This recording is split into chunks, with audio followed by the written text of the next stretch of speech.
Holidays-nale, adu namma GT Holidays da.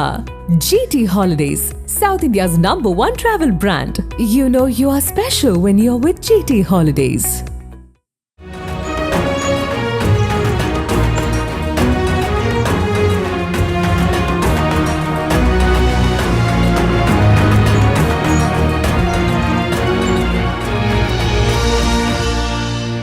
ஒரு திரைப்படம் எப்படி விநியோகிக்கப்படுது?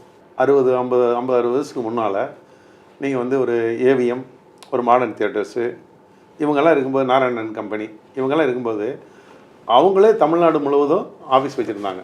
அந்தந்த டெரிட்டரிக்கு தகுந்த மாதிரி ஆஃபீஸ் வச்சுருந்தாங்க.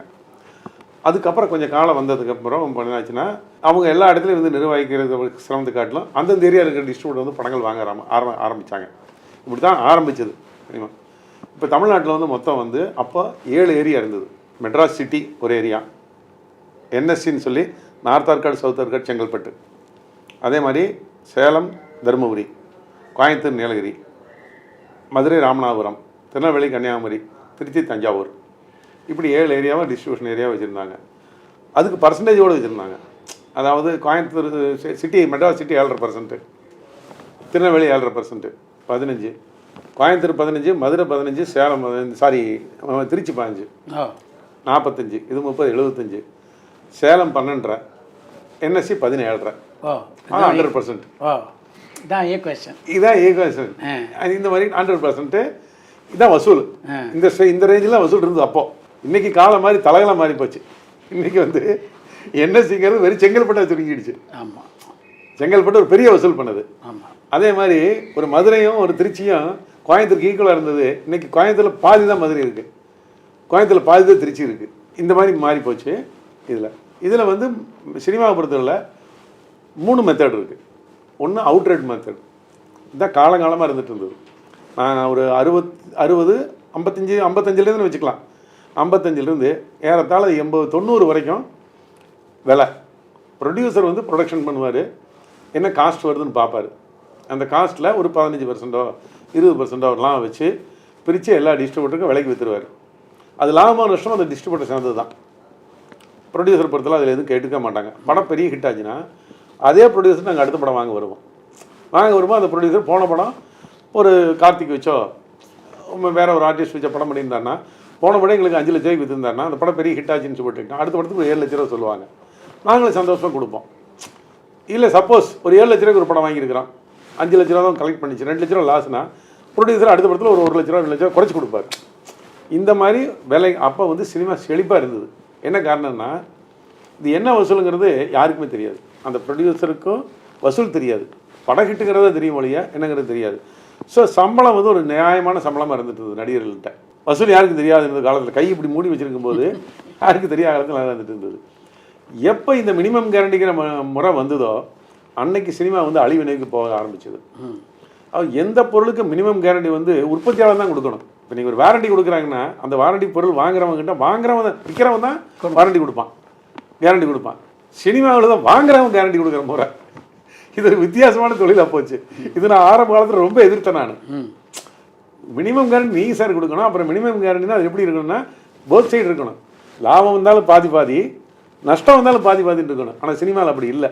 மினிமம் கேரண்டி முறையில் ஒரு படத்தை 20 லட்ச ரூபாய்க்கு நான் வாங்க போகிறேன்னு வைங்க, அந்த தயாரிப்பாளர் அந்த 20 லட்ச ரூபாயில் என்ன சொல்லுவார்னா 20 லட்ச ரூபா விலை சார் எம்ஜி அப்படிம்பாரு. நான் எஸ்ன்னு சொன்னேன்னா அந்த 20 லட்ச ரூபா வரைக்கும் கலெக்ட் ஆகலின்னு வைங்க, 15 ரூபா கலெக்ட் ஆச்சுன்னா அந்த 5 லட்ச ரூபா நஷ்டம் என்னை சேர்ந்தது. 10 லட்ச ரூபாய்க்குன்னா 10 லட்ச ரூபா நஷ்டம் என்னை சேர்ந்தது. ஆனால் அதே படம் 30 லட்ச ரூபா கலெக்ட் பண்ணிச்சுன்னா இந்த 20 லட்ச ரூபா மினிமம் கேரண்டி இருக்கு இல்லைங்களா, அந்த 20 லட்ச ரூபா கூட 10% கமிஷன் ஆக 2 லட்ச ரூபா சேர்த்து 22 லட்ச ரூபா. 22 லட்ச ரூபா பேலன்ஸ் இருக்குது 8 லட்ச ரூபாயில். ப்ரொடியூசருக்கு பாதி, டிஸ்ட்ரிபியூட்டருக்கு பாதி. இவருக்கு 4 லட்சம், அவருக்கு 4 லட்சம். ஸோ டிஸ்ட்ரிபியூட்டருக்கு என்ன கிடைக்கும்னா அதில் 4, இந்த கமிஷன் ஒரு 2 6 ரூபா கிடைக்கும் லாபம்ங்கிற முறையில். அதே நஷ்டம்னு வந்து 20 லட்ச ரூபா படத்தை 5 லட்சம் கழிக்கிட்டாங்கன்னா 15 லட்சம் நஷ்டத்தை வந்து ஏற்றுக்கணும். அன்னைக்கு தான் டிஸ்ட்ரிபியூட்டர் செக்டார் அழிய ஆரம்பித்தாங்க. தமிழ்நாட்டில் எனக்கு தெரிஞ்சு 90 காலகட்டத்தில் 85, 90 காலகட்டத்தில் பார்த்தீங்கன்னு சொல்லிட்டுன்னா ஒரு ஏரியாவில் 250 டிஸ்ட்ரிபியூட்டர், 300 டிஸ்ட்ரிபியூட்டர் இருந்தாங்க. ஏன்னா விலைக்கு வாங்குவோம், நல்லா ஓடும், கம்மியாக பணம் பண்ணி கொடுப்பாங்க. மினிமம் கேரண்டி வந்ததுக்கப்புறம் விலைக்கு வாங்கினாலும் நல்லா ஓடினாலும் உனக்கு பெரிய ப்ராஃபிட் கிடையாது. நஷ்டம் வந்தால் மொத்த நஷ்டம் உனக்கு தான். இந்த முறை வந்தங்காட்டி தான் சினிமா இது ஆரம்பிச்சிது. 3வது இன்னொரு முறை டிஸ்ட்ரிபியூஷன். அந்த டிஸ்ட்ரிபியூஷன் எப்படின்னா ஒரு படத்தை வாங்குறாங்க, வாங்கும்போதே வந்து இருந்துட்டு இப்போ ப்ரொடியூசர்கிட்ட 10 லட்ச ரூபா டிஸ்ட்ரிபியூஷன் அப்படின்னு படம் பேசுகிறோம்னா அந்த படத்துக்கு 10 லட்ச ரூபா டிஸ்ட்ரிபியூஷனு 10% கமிஷன். படம் ரிலீஸ் ஆகும், 20 லட்சம் கலெக்ட் ஆச்சுன்னு சொல்லிட்டுனா நாங்கள் 10% கமிஷன் எடுத்துகிட்டு 18 லட்சம் இருக்குது, ப்ரொடியூசருக்கு பேலன்ஸ் 8 லட்சம் கொடுத்துருவோம். சப்போஸ் 10 லட்ச ரூபா படம் 5 லட்ச ரூபா தான் கலெக்ட் ஆச்சுன்னு சொல்லிட்டுனா அந்த 5 லட்ச ரூபாயில் எங்களுக்கு 5% 10% கமிஷன் 4.5 லட்ச ரூபா தான் ப்ரொடியூசர் கணக்கு இருக்கும். பேலன்ஸ் 5 லட்ச ரூபாய் ப்ரொடியூசர் திருப்பி கொடுத்துருவார். இது இந்த முறையில் என்ன சிக்கல் வந்துன்னு சொல்லிட்டுனா அந்த பணம் நாங்கள் கொடுக்குறோம் இல்லைங்களா, அந்த பணம் கவர் ஆகலைன்னா அந்த ப்ரொடியூசர் அடுத்த படம் எடுக்கக்கூடிய அளவுக்கு கெப்பாசிட்டி இருக்குது, அவர் வச்சுருந்தாங்கன்னா தான் அவர் நாங்கள் கொடுக்க முடியும். பாவம், ஆமாம், அவருக்கே பெரிய நஷ்டமாச்சுன்னு சொல்லிட்டுனா அவர் திருப்பி தர முடியாது. ஸோ எங்களுக்கு அது வந்து மினிமம் கேரண்டி மாதிரி ஆகிப்போச்சு. இப்படி எம்ஜிக்கு வாங்கினாலும் மினிமம் கேரண்டி, டிஸ்ட்ரிபியூஷன் கொடுத்தாலும் இப்படி ஆரம்பிச்சது தான். இது ஒரு 10-15 வருஷ காலகட்டத்தில் டிஸ்ட்ரிபியூட்டருக்கு ஒரு செக்டாரே மொத்தமாக இல்லாமல் காலி ஆகிடுச்சு. ஒன்று. இன்னொன்று, அதாவது 3 முறை. ஒன்று டிஸ்ட்ரிபியூஷன் மெத்தட், இன்னொன்று மினிமம் கேரண்டி, இன்னொன்று அவுட்ரேட். இந்த 3 முறையில் தான் விநியோகத்துறை இருக்குது. அங்கேருந்து திரையரங்குக்கு போகும்போது எப்படி இது விநியோகப்படுது? திரையரங்குக்கு இதே மாதிரி தான். முதல்ல வந்து ஒரு ஊரில் வந்து ஒரு சேலம் ஏரியான்னு வைங்க, மொத்தமே வந்து ஒரு 4 ஊரில் ரிலீஸ் ஆகும் படம். கோயம்புத்தூர், ஈரோடு, திருப்பூர், பொள்ளாச்சி. சேலம் எடுத்துனா சேலம், தருமபுரி, கிருஷ்ணகிரி, நாமக்கல். இப்படி அந்த மெயின் சென்டர் மட்டும் தான் படம் ரிலீஸ் ஆகும். அந்த மெயின் சென்டர் மட்டும் படம் ரிலீஸ் ஆகும்போது நாங்கள் பர்சன்டேஜில் போடுவோம். அதுக்கு அடுத்த சென்டரில் கீழே போகும்போது அந்த படத்தோடைய ஸ்ட்ரென்த் தெரிஞ்சிடும், என்ன ஸ்ட்ரென்த் இருக்குது அப்படிங்கிறது தெரிஞ்சிடும். அடுத்த சென்டருக்கு வந்து மேக்ஸிமம் பர்சன்டேஜ் முறைங்கிறது ரொம்ப கம்மியாக தான் இருக்கும். இது எல்லாமே தியேட்டருக்கு எப்படின்னா விலை பேசி கொடுத்துருவோம். ஒரு சின்ன ஒரு இருக்குன்னு சொன்னால் ஒரு 10,000 ரூபாயோ 20,000 ரூபாய் விலை பேசி கொடுத்துருவோம். அவங்க அதை வாங்கி ஓட்டி லாபம் நஷ்டம் அவங்க எடுத்துக்குவாங்க. அவங்களுக்கு நல்ல லாபமே இருக்கும். ஓரளவுக்கு அந்த 20 ரூபா நம்ம சொன்னோம்னா ஒரு 40-50 கலெக்ட் ஆச்சுன்னு சொல்லிட்டு போட்டி இல்லாத ஊர்களில் நல்ல லாபம் இருக்கும், போட்டி இருக்கிறவரும் ஒரு சின்ன லாபம் இருக்கும். பட் அங்கேயும் இதே மாதிரி மினிமம் கேரண்டி முறை வந்தது தியேட்டர்கள்லையும். இந்த மினிமம் கேரண்டி எப்போ இங்கே வந்ததோ அங்கேயும் அந்த விலைங்கிறவு இல்லாமல் அங்கேயும் மினிமம் கேரண்டி முறை வந்தது. அதே மினிமம் கேரண்டி அங்கே எப்படின்னா இதை விட மோசம். அங்கே எப்படின்னா ஒரு படத்தை தியேட்டருக்காரர் கொடுக்குறாங்க, கொடுக்கும்போது ஒரு 5 லட்ச ரூபா எம்ஜின்னு கொடுக்குறாங்கன்னு வைங்க. 5 லட்ச ரூபா எம்ஜிக்கு அந்த தியேட்டருக்காரர் எடுத்துகிட்டு போகிறாரு. ஓகே, அந்த 5 லட்ச ரூபா எம்ஜி அக்ரிமெண்ட் போட்டுக்கிட்டு படத்துக்கு டேர்ம்ஸ் போட்டு கொடுப்பாங்க. 60, 55, 50. அதாவது ஃபஸ்ட் வீக் வந்து டிஸ்ட்ரிபியூட்டருக்கு 60%, செகண்ட் வீக் 55%, அப்புறம் த்ரூ அவுட் 50% போட்டு கொடுப்பாங்க. அந்த படம் ஒரு 10 ரூபா கலெக்ட் ஆச்சுன்னு சொல்லிட்டுனா 60-55 போட்டிங்கன்னா ஒரு 5-6 ரூபா 5.25 ரூபா ஷேர் வரும். ஏற்கனவே 5 ரூபா கொடுத்துட்டாரு இல்லைங்களா, மினிமம் கேரண்டியில் 5 ரூபா கொடுத்துருக்காரு. இந்த 75 கொடுக்கணும் அவருக்கு. இவருக்கு பாதிலாம் கிடையாது. அதில் அவங்க என்ன சொல்கிறாங்கன்னா 50-50னா அது உங்களுக்கு பாதி வந்துடுது இல்லை அப்படின்னு. அப்படி இல்லையே, நாங்கள் ஒரு மினிமம் கேரண்டின்னு கொடுக்கணும். சப்போஸ் 5 லட்சம் எம்ஜி கொடுக்குறாங்க தியேட்டருக்காரரு, படம் மொத்தமே 2 லட்சம் தான் கலெக்ட் பண்ணுது, 3 லட்சம் நஷ்டம் தான் தியேட்டருக்காரர் எடுத்துக்கிறாங்க. லாபம் வந்ததுன்னா மொத்தம் ப்ரொடியூசர் டிஸ்ட்ரிபியூட்டர் எடுத்துக்குவாங்க. ஸோ அப்போ வந்து விலை பேசி இருந்தது காலத்தில் தியேட்டருக்கு நல்லா இருந்தது. இந்த மினிமம் கேரண்டி தியேட்டருக்கு வந்த காலத்துலேருந்து தான் தியேட்டர்கள் மூட ஆரம்பித்தாங்க. அதனால் தியேட்டர் இதே தான். இப்போ என்னாச்சுன்னா ஓவரால் தமிழ்நாடு எங்கேயுமே மினிமம் கேரண்டியோ ஃபிக்ஸட் ஆயிரோ எதுவும் கிடையாது, ஒன்லி பர்சன்டேஜ். இன்னும் சொல்ல போனால் அப்போ வந்து 90-91 காலகட்டத்தில் சென்னையில் அத்தனை தியேட்டர் வாடகையில் இருந்தது. தியேட்டர் வாடகை இருந்தது. அது இப்போ நான் அந்த டைமில் வந்து டிஸ்ட்ரிபியூட்டர் ஃபெடரேஷனில் நான், சிந்தாமணி முருகன் சார், நாங்கள் சேலம் முருகேசன், நாங்கள்லாம் இருக்கும்போது பெரிய ஸ்ட்ரைக் நடந்தது சென்னை சிட்டியில். அதாவது நாங்கள் வந்து வாடகையில் தான் திரையிடுவோம், நாங்கள் பர்சன்டேஜ்லாம் படம் தருவோம்னு சொல்லியிருந்தோம். அப்போ நான் டிஸ்ட்ரிபியூட்டர் தலைவராக இருக்கேன். அப்புறம் மலைச்சாமி சார் முன்னால் அவர் அப்போ ஹோம் செக்ரட்டரி, ஜெயலலிதா மேடம் வந்து சிஎம் இருந்தாங்க. அப்போ வந்து ஒரு பேச்சுவார்த்தை 5 நாள் தொடர்ந்து நடந்தது. கடைசியாக சென்னை சிட்டிக்கு வாடகை கிடையாது, இனிமேல் பர்சன்டேஜ் தான். பெரிய படம்னா 60, 55, 50, மற்ற படம்னா 50% அப்படின்னு ஃபிக்ஸ் பண்ணாங்க. அந்த வாடகை முறை இருக்கும்போது படம் போட்டுதுன்னா தியேட்டர் டிஸ்ட்ரிபியூட்டருக்கு ப்ரொடியூசருக்கு ஒன்றும் வராது. ஆமாம், படம் சுமாராக போச்சுன்னு சொல்லிட்டுனா கையிலேருந்து பணத்தை கொடுத்து பெட்டி எடுக்க வேண்டிய ஒரு சூழ்நிலை உருவாகும். கரெக்ட். அது வந்து சிட்டியில் தான் மெயினாக இருந்தது. சின்ன ஊருக்கு போய் மாதிரி கோயம்புத்தூர் மாதிரி ஊருக்குள்ளே இருந்துகிட்டு இருந்தது. கொஞ்சம் கொஞ்சமாக அந்த வாடகை முறையை அப்போ நான் வந்து 99 காலத்தில் அந்த டிஸ்ட்ரிபியூட்டர்ஸ் தலைவராக இருந்தேன். நாங்கள் எல்லோரும் சேர்ந்து அதை ஒழித்தோம். வாடகைங்கிறதே இல்லை. இன்றைக்கி தமிழ்நாட்டில் பார்த்திங்கன்னா ஒரு தியேட்டர் வாடகை முறையில் கிடையாது, ஒரு தியேட்டர் எம்ஜியில் படம் போடுறது கிடையாது, எல்லா தியேட்டர் பர்சன்டேஜ் தான். அதுதான் இன்றைக்கி தமிழ்நாடு நடைமுறையில் இருக்குது. இந்த பர்சன்டேஜும் படத்துக்கு படம் மாறுபடுது இல்லையா? பெரிய படங்கன்னா 75% கூட டிஸ்ட்ரிபியூட்டர் கேட்குறாங்க. அதுலேயும் ஒரு மிகப்பெரிய சூச்சகம் இருக்குது. எப்படின்னா நார்த் இந்தியா, அதாவது கார்பரேட் கம்பெனி லேபிள் போட்டிருந்தீங்கன்னு வைங்க, உங்கள் தியேட்டருக்கு உங்களுக்கு சீப்பாக கொடுப்போம். ப்ரொடியூசரும் டிஸ்ட்ரிபியூட்டரும் கார்பரேட் கம்பெனி லேபிளில் சீப். எப்படின்னா 50%, 40%, 30%. ஃபஸ்ட் வீக் 50% கொடுப்பாங்க, செகண்ட் வீக் 40% கொடுப்பாங்க. அதே தமிழ்நாட்டை சேர்ந்தவங்க தியேட்டர் கட்டியிருந்தாங்க, அதே மாதிரி மல்டிப்ளெக்ஸு 4 தியேட்டர் 5 தியேட்டர் 7 தியேட்டர் எடுத்து கொடுத்தானா உனக்கு அதே 60% தான், உனக்கு 70% தான். இது என்னன்னு எங்களுக்கு புரியல. இப்போ கூட நாங்கள் அதான் பேசிகிட்டு இருக்கோம். அதாவது அவங்களும் பணம் போட்டு தான் கட்டுறாங்க, நாங்களும் பணம். இன்னும் சொல்ல போனால் அவங்க பணம் போட்டு கூட கட்டுறது கிடையாது. அவங்கள பொறுத்தளவு வந்து எப்படின்னா ஒரு தியேட்டர் கன்ஸ்ட்ரக்ஷன் பண்ணி முடிச்சாங்கன்னா அந்த தியேட்டர் இன்டீரியர் மட்டும் போட்டு தொழிலுக்குள்ளே வர்றாங்க. அவங்களுக்கு 50 40 30. எங்களுக்கு இங்கே பாரம்பரியாக நாங்கள் தொழில் பண்ணிட்டு தியேட்டருக்காருக்கு அது நம்ம சிங்கிள் ஸ்க்ரீன்காரருக்கு 75%. இப்போ 80 ஆயிடுச்சு. சில ஊரில் 85 ஆயிடுச்சு. அவன் எப்படி தியேட்டர் நடத்துவாங்க? தியேட்டரை மூடுறதுக்கு காரணம் இந்த பர்சன்டேஜ் முறையில் இருக்கிற இதுதான். நீங்கள் எல்லா ஊர்லேயும் ஒரே எலக்ட்ரிசிட்டி பில் தான் கட்டுறாங்க. ஆள் சம்பளங்கிறது வேணால் வித்தியாசப்படலாம். சிட்டிக்கு ஒரு சம்பளம் இருக்கலாம், சின்ன ஊருக்கு ஒரு சம்பளம் இருக்கலாம். ஆனால் மற்ற எல்லா செலவும் ஒன்று தான். ஆனால் பர்சன்டேஜ் வச்சு பார்க்கும்போது சின்ன ஊருக்காரரை போட்டு நசுக்கி எடுத்துட்டாங்க எல்லாரும். 75 கொடு 80 கொடு 90 கொடு. இப்போ எனக்கு தெரிஞ்சு தமிழ்நாட்டில் சின்ன ஊர்களில் தியேட்டரே இல்லை. இனி நடந்துட்டு இருக்க தியேட்டர்கள் பார்த்தீங்கன்னா ஒரு 300 400 தியேட்டரு அதிகபட்சம் இன்னொரு 1 வருஷம் 2 வருஷம் தான் இருக்கும். சின்ன ஊர்களில் எல்லாம் மூடிடுவாங்க. ஒரே ஒரு தியேட்டர் கூட லாபத்தில் இருக்காது சின்ன ஊரில். இப்போ ஊருக்குள்ள தியேட்டரை மூடிட்டா கேவலம்னு அந்த தியேட்டரோட தியேட்டர் நடத்திட்டு இருக்கிறாங்க. அதுதான் உண்மை. அப்புறம் இப்போ கார்பரேட் கம்பெனி உள்ள நுழைய ஆரம்பிச்சுட்டாங்க. இன்றைக்கி இருக்க தமிழ்நாட்டில் இருக்கிற அதாவது 10 தியேட்டர் இருந்த கார்பரேட் கம்பெனிக்கிட்ட இன்றைக்கி தமிழ்நாட்டில் 300 தியேட்டர் வந்துருச்சு. இனி ஒரு 5 வருஷத்தில் டோட்டல் கார்பரேட் கம்பெனி தியேட்டர் தான் இருக்கும். இப்போது சிங்கிள் தியேட்டர் ஓனர்கிட்ட எல்லாத்துட்டையும் இவங்க அட்வான்ஸ் வாங்குறாங்க. டிஸ்ட்ரிபியூட்டரோ ப்ரொடியூசரோ சிங்கிள் தியேட்டர் ஒரு விஜய் படமோ ஒரு அஜித் படமோ ரஜினிகாந்த் படமோ ஒரு கமலஹாசன் படமோ ரிலீஸ் ஆச்சுன்னா அந்த படத்தை வந்து ஒரு கோயம்புத்தூர் தியேட்டர்னா ஒரு 10 கோடி ரூபா அட்வான்ஸ் வாங்குறாங்க சிங்கிள் தியேட்டருக்காரங்கிட்டது. ஆனால் எந்த கார்பரேட் கம்பெனி தியேட்டருக்காரன் 100 ரூபா அட்வான்ஸ் தர்றது கிடையாது. படம் முடிஞ்சு தான் ஷேர் கொடுப்பாங்க, அதை கம்முன்னு வாங்குறாங்க.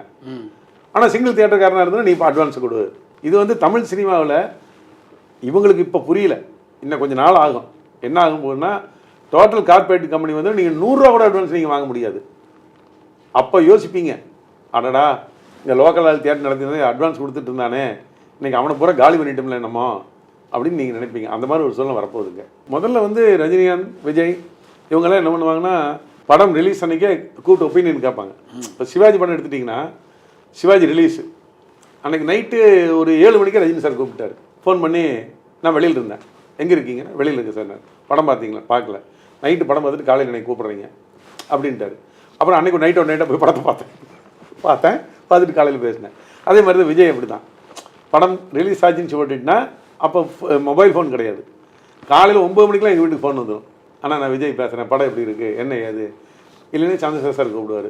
ஆனால் என்னென்ன படம் இருக்குது, எப்படி கலெக்ஷன் இருக்குது, என்ன ஏது, நேரடியாக இவங்க எல்லாம் வந்துட்டு விநியோகத்தில் கூட திரையரங்கோட தொடர்பு இருந்தாங்க அன்றைக்கி. ஸோ நாங்கள் எங்கள் குறை நிறைய சொல்ல முடிஞ்சது. பாஸ் சார் வந்து சாதுன்னு ஒரு படம் எடுத்திருந்தார் அர்ஜுனை வச்சு.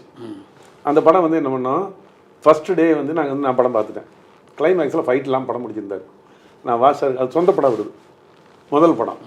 நான் வாசாருக்கு ஃபோனை பண்ணி, சார் கிளைமேக்ஸில் ஃபைட் இல்லை, அர்ஜுன் படத்துக்கு ஃபைட் இல்லாமல் இருந்துன்னு சொல்லிட்டுனா மக்கள் வந்து கிளைமேக்ஸ் கொஞ்சம் சப்புன்னு இருக்குதுங்கிறாங்க அப்படியே சொல்கிறாங்கன்னு சொல்லிட்டு அன்னைக்கு நைட்டே வந்து அந்த கிளைமேக்ஸ் ஃபைட் ஒன்று ரெடி பண்ணி காலையில் ஷூட்டிங் போய் அன்னைக்கு ஈவினிங்குள்ள அந்த ஷூட்டிங் முடிச்சு எல்லாம் டெவலப். அன்னைக்கு ஃபிலிம் தான், இதெல்லாம் டிஜிட்டல்லாம் கிடையாது. அடுத்த நாள் அந்த படத்தை சென்சார் பண்ணி சண்டே அன்னைக்கு எங்களுக்கு அந்த ஃபைட் வந்துருச்சாங்க. அந்த படம் 100 days படமாக மாறிச்சு. சூப்பர். 100 நாள் ஓடிச்சு அந்த படத்துக்கு, விழா கொண்டாடின சார். ஸோ அந்த படத்தை அந்த மாதிரியெல்லாம் வந்து இருந்துக்கிட்டு நேரடியாக எங்கள் கூட தொடர்பு இருந்தாங்க. இப்போ உதாரணத்துக்கு வலிமை எடுத்துட்டிங்கன்னு சொல்லிட்டிங்கன்னா வலிமை ரிலீஸ் ஆன முதல் நாள் நான் கூப்பிட்டு அந்த இணைப்பு தயாரிப்பு ராகுலை கூப்பிட்டு நான் சொன்னேன், ராகுல் படம் லென்த்தியாக இருக்குன்னு எல்லாம் ஃபீல் பண்ணுறாங்க, கொஞ்சம் நீங்கள் வந்து டைரக்டர் சொல்லுங்கள், கொஞ்சம் வந்து ஒரு 15-20 நிமிஷம் வந்து ட்ரிம் பண்ண சொல்லுங்கள், நல்ல படம் அப்படின்னு எல்லாருமே சொல்கிறாங்க. பட் வந்து படம் லென்த்து வந்து பெரிய அளவில் வந்து படத்துக்கு தொய் கொடுக்குது அப்படின்னு சொன்னேன். அவர் உடனே சரி சார் நான் சொல்கிறேன், நீங்களும் ஒரு வார்த்தை சொல்லுங்கன்னு சொல்லி படத்தில் அசிஸ்டன்ட் டைரக்டர் நினைக்கிறேன் யாரும் எனக்கு ஞாபகம் இல்லை கூப்பிட்டு சொன்னாங்க. நானும் சொன்னேன் தம்பி இந்த மாதிரி இருக்குது அப்படின்னு சொல்லி அவங்க என்ன பண்ணாங்க, அடுத்த நாள் 2 நாள் ட்ரிம் பண்ணாங்க. ட்ரிம் பண்ணதுக்கப்புறம் அந்த படம் வந்து முதல் நாள் வந்து இருந்தது காட்டிலும் மறுபடியும் அந்த படம் நல்லபடியாக ஆச்சு. நிறைய படங்கள் இந்த மாதிரி, அதாவது அவங்க அபிப்பிராயம் கூப்பிட்டு கேட்பாங்க, நாங்கள் எங்கள் அபிப்பிராயத்தை சொல்லுவோம். சொன்னதுக்கப்புறம் ட்ரிம் பண்ணக்கூடிய படங்கள் ஏராளமாக இருக்குது. அதுக்கெல்லாம் மிகப்பெரிய உதாரணம் மெல்ல திறந்தது கதவு. ஏவிஎம்னுடைய மெல்ல திறந்தது கதவு படம் ரிலீஸ் ஆகிடுச்சு. ரிலீஸ் ஆனதுக்கப்புறம் அது ஏதாவது சேஞ்ச் பண்ணணும்னு பார்த்துருக்காங்க. அது நம்ம பண்ணது திருப்பூரில் சாந்தி தியேட்டர் ஒரு தியேட்டர் இருக்குது. அங்கே நாராயணசாமி சார் என்னுடைய நெருங்கிய நண்பர். அவர் முதல் நாள் படம் பார்த்து போட்டு என்ன பண்ணார், அந்த படத்தை அப்படியே எந்த எடிட்டரையும் யாரையும் கேட்காம செகண்ட் ஹாஃப் தூக்கி ஃபர்ஸ்ட் ஹாஃபில் போட்டார், ஃபர்ஸ்ட் ஹாஃப் தூக்கி செகண்ட் ஹாஃபில் போட்டார். படம் சூப்பராக இருந்தது. ஆனால் 2-3 நாள் கழிச்சு ஏவிஎம்லேயே அந்த வேலை செஞ்சாங்க. ஏவிஎம்ல செகண்ட் ஹாஃப் தூக்கி ஃபஸ்ட் ஹாஃபில் போட்டு ஃபஸ்ட். ஆனால் அதை வந்து முதல் நாள் நைட் ஷோ செகண்ட் ஷோலே பண்ணவர் திருப்புரம் தியேட்டர் ஓனர் தான். அவர் தான் ஃபர்ஸ்ட் பண்ணார். அந்த மாதிரி தியேட்டருக்காரர் கூட இந்த எடிட்டிங் நாலேஜ் இருந்தது. இப்போ இதெல்லாம் பார்த்தீங்கன்னா ஒரு எவ்வளோ பெரிய வருது, ஒரு ஃபஸ்ட் ஹாஃபை கொண்டு போய் செகண்ட் ஹாஃபில் போடுறதும் அது தயாரிப்பாளர் இன்ட்ரெஸ்ட்டாக செஞ்சாங்க. அதையும் ஏவிஎம்மாக இருக்கிற நிறுவனத்தில் படத்தில் என்ன குறை இருக்குன்னு தெரிஞ்சு ரிலீஸ் ஆனதுக்கப்புறம் கூட இன்றைக்கி அப்படி இல்லை. நம்ம டைரக்டரை கூப்பிட்டு சொன்னோம்னு சொல்லிட்டுனா, இல்லை சார் கண்டினியூட்டி கெட்டு போயிடும், இல்லை சார் அது இவங்க என்ன பண்ணுறாங்க, நான் ஏராளமாக எடுத்து வச்சுக்கிறாங்க. அந்த ரிச்சான சீனெல்லாம் கட் பண்ணணும் வேணாங்கிறாங்க. நீங்கள் ரிச்சான சீன் ரிச் இல்லாத சீனுங்கிறதெல்லாம் கிடையாது, தொய்விழுங்கிற சீனெல்லாம் நீங்கள் கட் பண்ணிங்கன்னா தான் மக்கள் வந்து படம் பார்ப்பாங்க.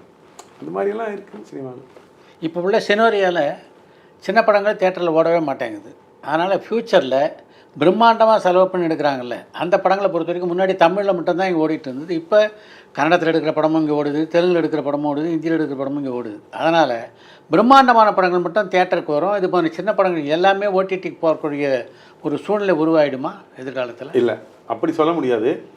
இன்றைக்கும் நீங்கள் வந்து இருந்துக்கிட்டு படங்கள் கதை அம்சத்தோடு நீங்கள் கொடுத்தீங்கன்னு சொல்லிட்டுனா பிரம்மாண்டம் இல்லாட்டியும் படங்கள் ஓடும். அது வந்து காலத்துக்கு. இப்போ திருஷ்யம் 2 நான் பார்த்தேன், ஒரு பிரம்மாண்டம் இல்லை அந்த படத்தில். அந்த படத்தை பார்த்தீங்கன்னா ஒரு லுங்கி ஒரு சட்டை போட்டுக்கிட்டு என்ன கண்டென்ட், அந்த கண்டென்ட்டு ஒரு நிமிஷம் தியேட்டரில் வந்து இருந்துட்டு அடுத்து என்ன நடக்க போகுது அப்படின்னு நீங்கள் சொல்லக்கூடிய அளவுக்கு அந்த சப்ஜெக்ட் இருந்தது. படம் பார்த்தாங்க மக்கள். பாகுபலி பார்த்த மக்கள், கேஜிஎஃப் பார்த்த மக்கள், திருஷ்யம் 2 அவங்க டைரெக்டாக ஓடிடி கொடுத்துட்டாங்க. அந்த படம் மட்டும் தியேட்டரில் வந்துருந்துன்னா பெரிய ரெக்கார்டு பிரேக் பண்ணியிருக்கோம். ஸோ இன்றைக்கும் அந்த மாதிரி படங்கள் பார்க்குறதுக்கு ஜனங்க ரெடியாக தான் இருக்காங்க. நீங்கள் வந்து பிரம்மாண்டம் ஒரு காலத்தில் அது ஒரு சைடு போயிட்டு தான் இருக்கும், இன்னொரு சைடு நீங்கள் வந்து கதை அம்சத்தோடு கூடிய நல்ல தரமான படங்களை கொடுத்தீங்கன்னு சொல்லிட்டுனா மக்களுக்கு வர்றது ரெடியாக இருக்காங்க. நீங்கள் செலவு கம்மி பண்ணி தாராளமாக உங்களால் செய்ய முடியும். இப்போ ரஜினிகாந்த் பாயும்புலி ஒரு பெரிய செலவுன்னு எடுத்தாங்க ஏவிஎம்மில், அந்த படத்துக்கு நல்ல செலவு பண்ணி பயங்கரமாக பண்ணாங்க. அதே ஏவிஎம்மில் நல்லவனுக்கு நல்லவன் ஒரு படம் எடுத்தாங்க, சாதாரணமாக ஒரு ஃபேமிலி ட்ராமாவை எடுத்தாங்க. பட் நல்லவனுக்கு நல்லவனுக்கு பாயும்புலி ஹீட்டாக போகல. ஆமாம் ஆச்சுங்களா? அந்த மாதிரி நீங்கள் வந்து அந்த பிரம்மாண்டத்தை காட்டிலும் கண்டென்ட் நல்லா இருக்கணும், அதுதான் முக்கியம். சின்ன படம்னா நீங்கள் நியூ ஃபேஸை வச்சு பண்ணீங்கன்னு சொல்லிட்டு நீங்கள் மக்கள் வரதில்லை.